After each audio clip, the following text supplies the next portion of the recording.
Bismillah. Donc, c'est la première séance du tajwid, Inch'Allah. On commence. Bismillahirrahmanirrahim. إن الحمد لله نحمده ونستعينه ونستغفره ونعوذ بالله من شرور أنفسنا ومن سيئات أعمالنا من يهده الله فلا مضل له ومن يضلل فلا هادي له وأشهد أن لا إله إلا الله وحده لا شريك له وأن محمدا صلى الله عليه وسلم عبده ورسوله. Certes, la louange appartient à Allah. Nous le louons et c'est à lui que nous demandons l'aide et le pardon. Et nous cherchons refuge auprès de lui contre les maux qui émanent de nous contre nos mauvaises actions. Celui qu'Allah guide, personne ne peut l'égarer. Et celui qu'Allah égare, personne ne peut le guider. Et j'atteste qu'il n'y a de divinité digne d'adoration sauf Allah, seul et sans aucun associé. Et j'atteste que Muhammad sallallahu alayhi wa sallam est son serviteur et son messager. Donc, le progrès de la session, Inch'Allah, ça sera le nom de la session, c'est la science du tajwid. Et bien sûr, le tajwid est un trésor parmi les sciences. Notre séance, ça sera, Inch'Allah, tous les dimanches à 21h. Notre but, bi'ivnillahi ta'ala, c'est savoir les règles du tajwid et ensuite lire le Coran correctement, bi'ivnillah. Vos micros, s'il vous plaît. Vous la mangez où? Je suis avec vous, votre sœur Marwa Khalifa. Le plan de cette séance, Inch'Allah ta'ala, premièrement, qu'est-ce que le Coran? Ensuite, la révélation. Troisièmement, les mérites du Coran. Et finalement, la science du tajwid et son histoire. Donc, qu'est-ce que le Coran? Le Coran comprend les paroles d'Allah révélées au prophète Muhammad sallallahu alayhi wa sallam par l'intermédiaire de l'ange Jibril alayhi salam. Ces paroles sont un message à toute l'humanité. C'est le dernier des livres révélés et c'est un livre qu'Allah a promis de protéger contre tout mal ou modification. Donc, c'est le livre de la guidance révélé dans la meilleure langue, c'est l'arabe. Le Coran est un remède, une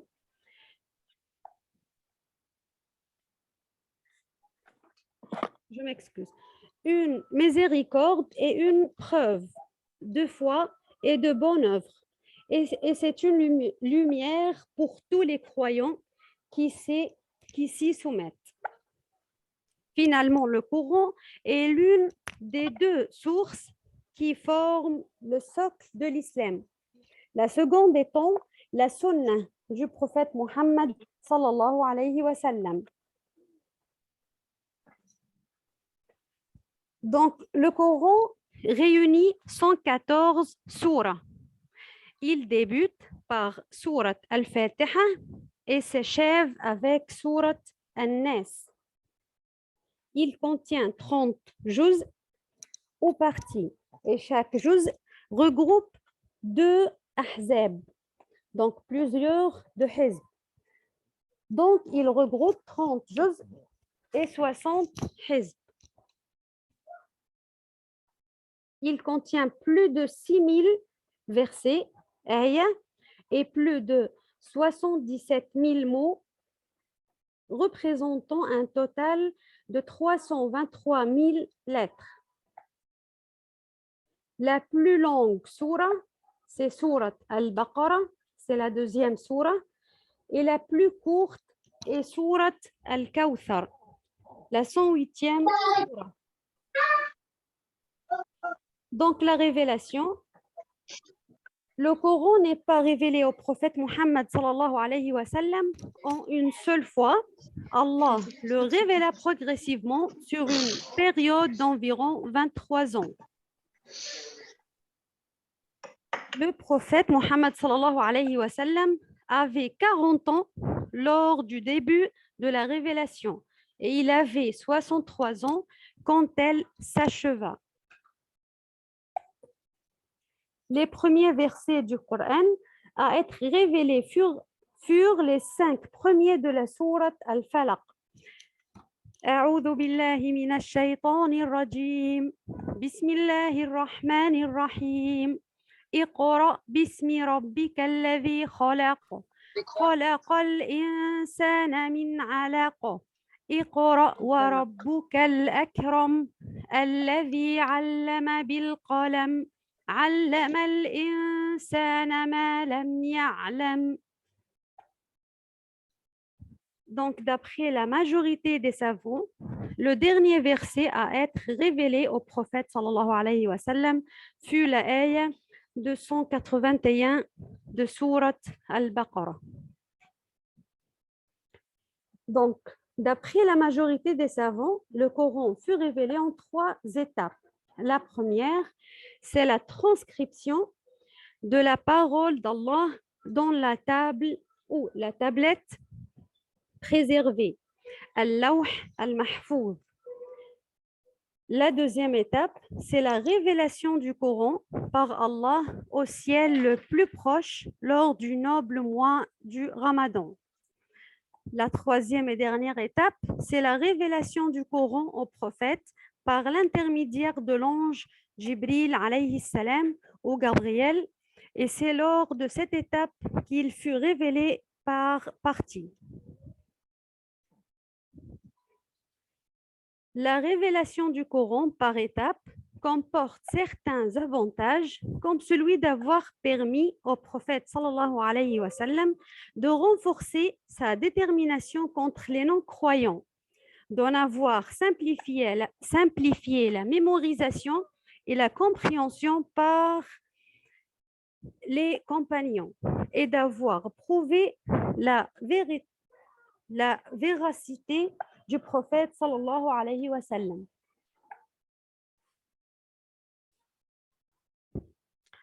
Cette révélation graduelle a servi à prouver la nature miraculeuse du Coran.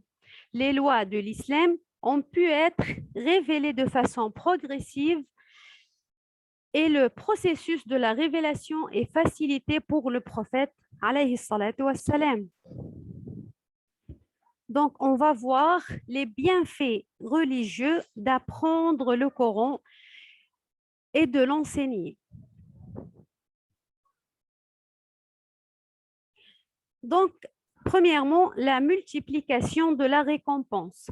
Selon Ibn Mas'ud, radiyallahu anhu, le prophète Muhammad sallallahu alayhi wa sallam a dit « Celui qui lit une seule lettre du Coran s'inscrit une bonne action.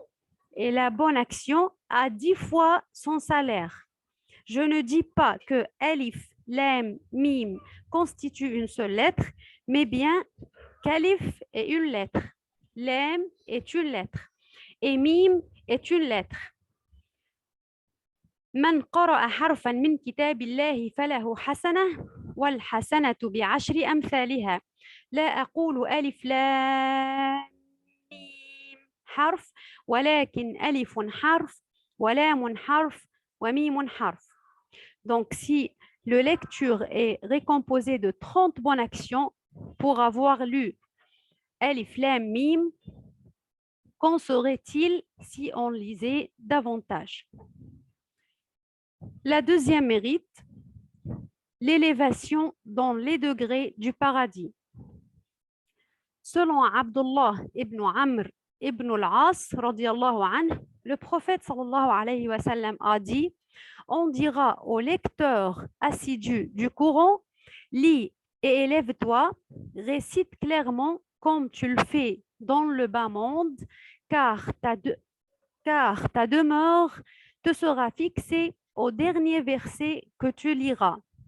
يقال لصاحب القرآن اقرأ وارتقي ورتل كما كنت ترتل في الدنيا فإن منزلتك عند آخر آية تقرأها.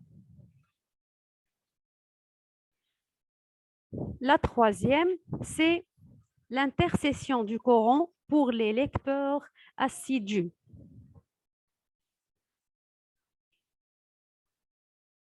Donc, le prophète sallallahu alayhi wa sallam a dit, récitez le Coran, car au jour du jugement, il viendra intercéder en faveur de celui qui a l'habitude ou qui ont l'habitude de le réciter.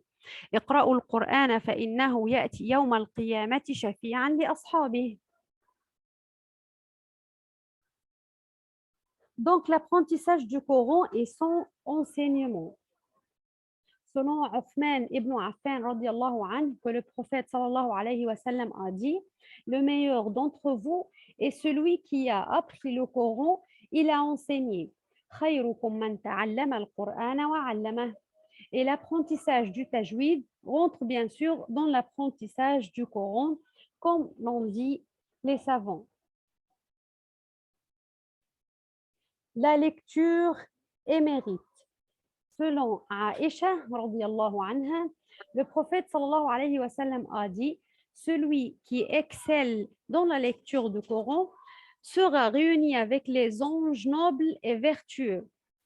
Quant à celui qui, malgré ses difficultés, le récite en un an, aura double récompense. Donc, al-mahiru bil-Qur'ani ma'a as-safarati al-kirami al-barara والذي يقرأ القرآن ويتتعتع فيه وهو عليه شاق له أجران. Donc, on va voir la définition du science du tajwid. Donc, le mot tajwid vient de la racine arabe jawada. Jawada signifie rendre meilleur ou améliorer. En étant que terme, il signifie chez la spécialiste de la lecture du Coran la science qui permet de réciter le Coran correctement en prononçant chaque lettre convenablement avec son makhraj et ses sifat qui conviennent naturellement et sans forcer conformément à ce qui a été transmis du prophète sallallahu alayhi wa sallam. Donc notre but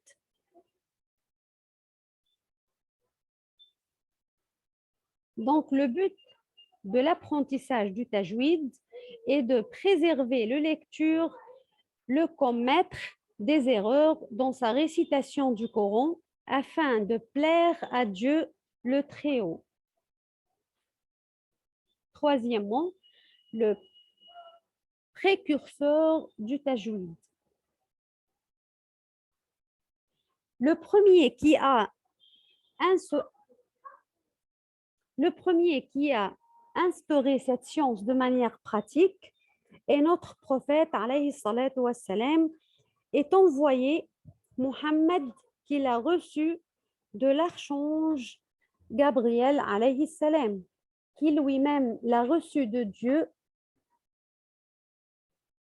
Exalte soit-il, le Coran a été en effet révélé avec une récitation qui lui est spécifique et qui se lit différemment de tous autres textes. Quant aux premiers qui ont établi les règles théoriques, ce sont les savants de la langue arabe, tels Al-Khalil ibn Ahmad al-Farahidi et son élève Sibawayh. Donc, la position légale, on a deux parties dans la science du tajwid. Premièrement, ilm al-tajwid al-nazari, se comprend ici, et ilm al-tajwid al-amali. Donc, ce sont les exemples qu'on va les prendre, Inch'Allah. Ilm al-tajwid al-nazari, c'est-à-dire la connaissance des règles théoriques du tajwid, de ses normes, de ses conditions et de ses appellations, telles ahkam al-mad, les règles de l'allongement, les règles de noun, as-sakina, wa tanwin et autres. La connaissance de cette science incombe à la communauté islamique, mais non à chaque musulman. Fard kifaya. En d'autres termes, il suffit que quelques musulmans connaissent cette science pour que le reste de la communauté soit épargné du péché. Pour ilm al-tajwid al-amali, c'est la connaissance pratique de ces règles. C'est la manière correcte et juste de la récitation du Coran, comme l'a récité le prophète de Dieu. Sallallahu alayhi wa sallam. Cette connaissance est obligatoire à tout musulman ou musulmane qui désire lire ou apprendre quelques versets du Coran, fard ayn, dans la mesure de ses possibilités.